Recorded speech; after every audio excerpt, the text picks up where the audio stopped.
Honorable sénateur, j'attire votre attention vers les tribunes publiques où nous accueillons Serge Leguélec, directeur du conseil président du conseil d'administration de Clear Seas. Il est accompagné par d'autres membres du conseil d'administration. Il s'agit d'invités de l'honorable sénatrice Wilson. Au nom de tous les sénateurs et de toutes les sénatrices, nous vous souhaitons la bienvenue au Sénat du Canada.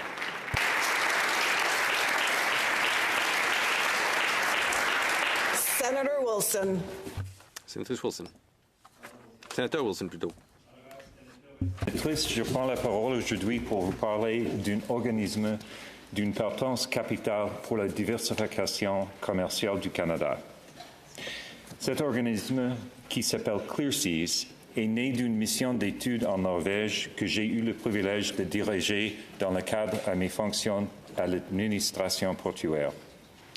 À ce moment-là, les débats tumultueux sur les grands pipelines faisaient rage. Nous avons réuni des représentants de Premières Nations, de l'industrie et des gouvernements afin d'avoir une perspective globale sur les pratiques à suivre dans le domaine de la sécurité des pétroliers, de la prévention, des déversements et des interventions en cas de catastrophe. We traveled together to Norway. Nous nous sommes rendus en Norvège ensemble afin de mieux comprendre les pratiques novatrices dans ces trois domaines. Le fait de réunir des gens dont les intérêts sont aussi diversifiés, voire divergents, et de les exposer à la même information a donné lieu à de beaux échanges sur la forme que pourraient prendre des pratiques exemplaires à reproduire. Il ne s'agissait pas simplement de se préparer au cas où l'expansion de pipeline serait annoncée. Il s'agissait en fait de mieux s'outiller pour intervenir contre les déversements attribuables au transport maritime qui se fait déjà le long de nos côtes.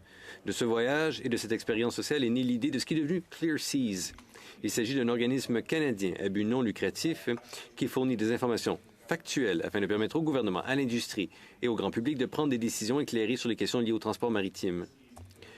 Clear Seas comble les manques en matière de connaissances et renforce ses capacités dans un secteur important de l'économie canadienne et mondiale. Pour ce faire, Clear Seas mène des recherches approfondies, communique aussi, et met en place des programmes pour le développement des personnes, notamment des recherches menées par des Autochtones et axées sur les Autochtones.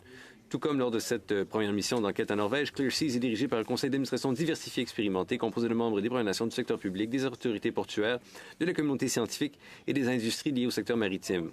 Chers collègues, ce soir même, dans le Salon des sénateurs, je vous invite à vous joindre à vos collègues parlementaires, aux fonctionnaires, aux représentants de l'industrie pour rencontrer le personnel et les membres du conseil d'administration de Clear Seas afin de célébrer leur 10e anniversaire et de découvrir l'important travail qu'ils accomplissent au quotidien. Le commerce international par voie maritime est le seul moyen de diversifier pleinement les partenariats commerciaux du Canada. Un système de transport maritime sûr et durable est nécessaire pour rentabiliser les investissements dans les grands projets d'infrastructure. À cette fin, il est essentiel de fournir aux Canadiens aux décideurs politiques des informations et des recherches de qualité. Merci.